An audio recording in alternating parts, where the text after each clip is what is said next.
Whatever it takes to get you to try harder, read more, set your goals, and go for it. Here's the next attitude disease. Overcaution.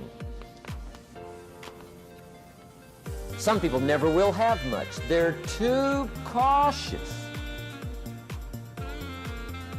Now, you can also be too reckless, but you can also be too cautious. This is called the timid approach to life. And my caution was always the risk. Risk used to drive me right up the wall. I used to say, what if this happens? It's called the language of the poor.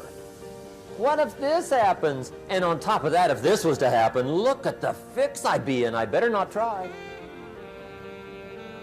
I could always ace myself out. Then I'll tell you what changed my whole life when I finally discovered it's all risky. The minute you were born, it got risky. If you think trying is risky, wait till they hand you the bill for not trying. If you think investing is risky, wait till you get the tab for not investing. See, it's all risky. Getting married is risky. Having children is risky. Going into business is risky. Investing your money is risky. It's all risky. I'll tell you how risky life is. You're not going to get out alive. That's risky. The Englishman says, well, if that's the way it's going to work out, let's give it a go. Right, that's what it's for. Give it a go. Somebody says, yeah, but I'm looking for safety and security. Fine, then huddle in a corner. We'll cover you with a sheet, bring you 3 meals a day. And we'll protect you, feed you, look after you, care for you. We won't let anything happen to you, and you'll probably live to be 100. The guy said, well, yeah, I'd live to be 100. But what a way to live. Right. What a way to live safe and secure. Don't ask for security. Ask for adventure. Better to live 30 years full of adventure than 100 years safe in the corner. And see, it's not important how long you live. What's important is how you live. Here's the next attitude disease. We're almost through with this motley list. In fact, we're almost through. Hang on. The next one is pessimism. Pessimism, the deadly disease of always looking on the bad side, the problem side, the difficult side, checking all the reasons why it can't be done. The poor pessimist leads an ugly life. He doesn't try to figure out what's right. He tries to figure out what's wrong. He doesn't look for virtue. He looks for faults. And when he finds them, he's delighted. How ugly. This is the poor guy who looks through the window, doesn't see the sunset. He sees the specks on the window.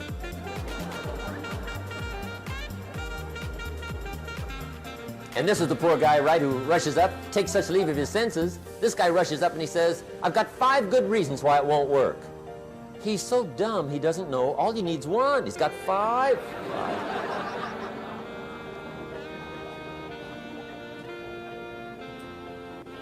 To the pessimist, the glass is always half empty.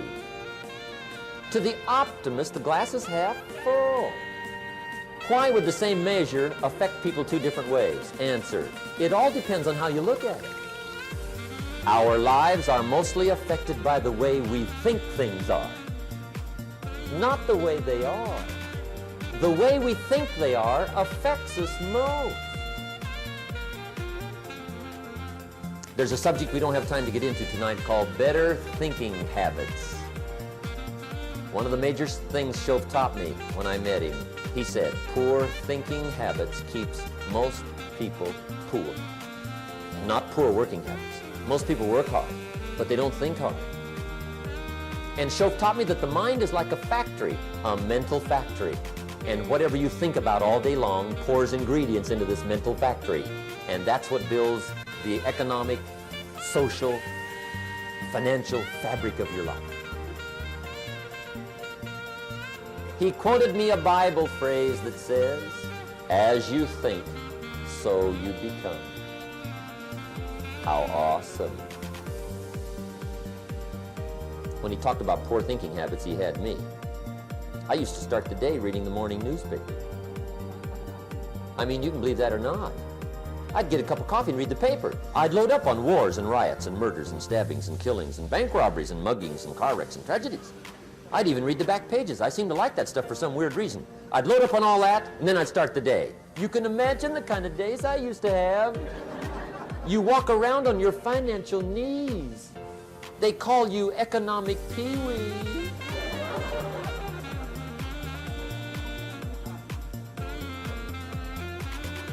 The guy says, I want to be a great leader.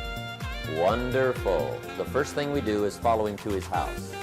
When we get there, we walk in and check his library, number one. Somebody says, well, why check his library? The reason is because what a man reads pours massive ingredients into his mental factory, and the fabric of his life is built from those ingredients.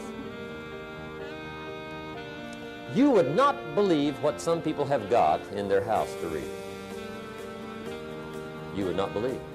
One of the best dressed up words I know for a lot of it is trash. Can you imagine dumping a barrel of trash into this mental factory every day and coming out with a rich, dynamic, positive life? It can't be done. You might as well try making a cake with cement. The kids back in Danbury, Connecticut, high school, they're asking me questions one day. I'm talking to the kids. Kids got good questions these days. One of them said to me, Mr. Rohn, how do you build the good life? I said, it's simple. It's not easy, but it's simple. Here's how you build anything. Select the right ingredients, keep out the wrong ingredients, and it starts with thought. Everything starts with thought. So you must be wise and careful what you think about, because that starts everything. You got to be wise and careful. I asked the kids, what would happen if somebody dropped sugar in my coffee? They said, well, you'd be okay. I said, what if somebody dropped strychnine in my coffee? They said, well, you'd be dead. I said, correct. Lesson one, life is both sugar and strychnine. You gotta be careful. I said, what if my worst enemy drops in the sugar? They said, will you be okay? I said, what if my best friend, even by accident, drops in the strychnine? They said, well, you'd be dead. I said, correct. Lesson two, watch your coffee.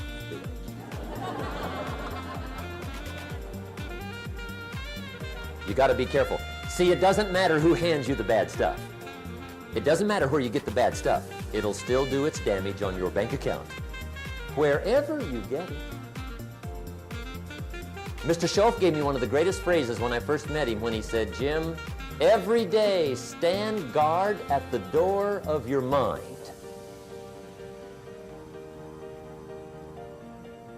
How important. Stand guard at the door of your mind. And you decide what goes into your mental factory. Don't let anybody just dump anything they want to in your mental factory, because you've got to live with the results.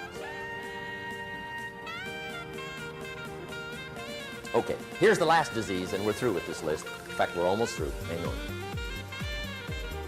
The last subject is very brief. The last disease, but this one is deadly. Engage in this one, indulge in it even slightly, and you might as well forget the future, because it's going to forget you. Complaining, crying, whining, griping. A Bible word called murmuring. See, that'll ace your future. Spend 5 minutes complaining, and you have wasted 5. And you may have begun what's known as economic cancer of the bone. Surely they will soon haul you off into a financial desert and there let you choke on the dust of your own regret. I hope I said that well, so you won't forget. It's a deadly disease. If you don't think it's bad, Ask the children of Israel of Old Testament fame. Typical of us all, their story just happened to get in the book. Story says, children of Israel were slaves. God performed a series of dazzling miracles and got them out. And now they're heading for the Promised Land. Remember the story? Heading for the Promised Land. Tragedy of the story, they never got there. Reason. From day one, they started to complain.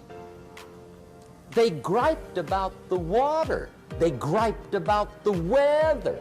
They whined and cried and griped about the food. They griped about the leadership. They whined and cried because it was too far, too cold, too hot, too difficult, too miserable. I mean, they whined and cried for years. Finally, God said, I've had it, trip canceled. Or something like that.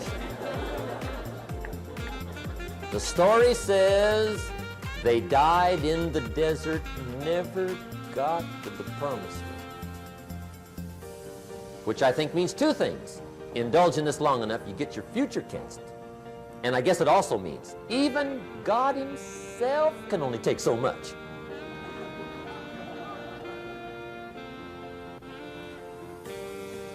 Okay.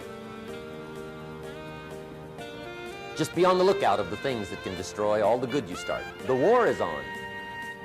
And this evening, tomorrow, mentally, personally, socially, economically, you got to make sure you're winning the war. And this is part of it.